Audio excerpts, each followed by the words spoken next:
I'd like to show you 3 ways of navigating this book. First, you'll see 2 links at the bottom of each page. You will clearly see a Next button with the title of the next section on it, as well as a Back button with the name of the previous section.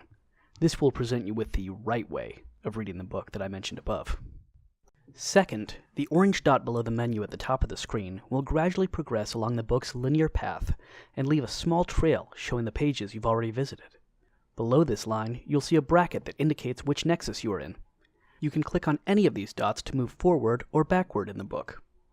Third, you can access the entire structure of the book by clicking on the Contents button at the top of any page. There the pages are numbered and organized by nexus. Again, pages you've already visited will be a different color from those you have not. This might sound as though the book can only be read in one order. However, some of the pages resist the linear thread. Instead, they're accessible through links in the text itself. They also appear in the trail along the bottom of the menu and in the table of contents, so you will get a reminder when you've missed one. Of course, I've also provided many opportunities to skip around. In fact, the arguments I make depend on readers who are willing to skip around and discover connections between pages. When you see a link in the text, it may jump you to a new section of the book, either further ahead or behind in the linear progression. Each link opens in a new tab, so you can keep one finger on the page you were originally reading. The orange dot below the menu will always give you an idea of where in the book you are. In addition to its unusual organization, Riz Comics makes arguments in unusual ways. It performs many of its arguments through visual and interactive interventions. These interruptions may throw off readers even more than the book's unconventional organization.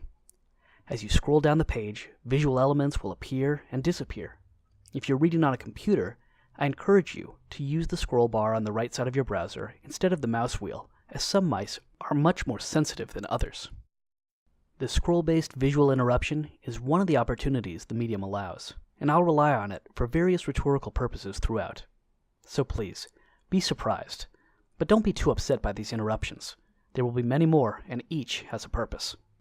One of the major concepts I'm working with is the desire for control. The interruptions offer a chance to play with control a bit. They will be uncontrolled, or controlled by me, in your encounter with them.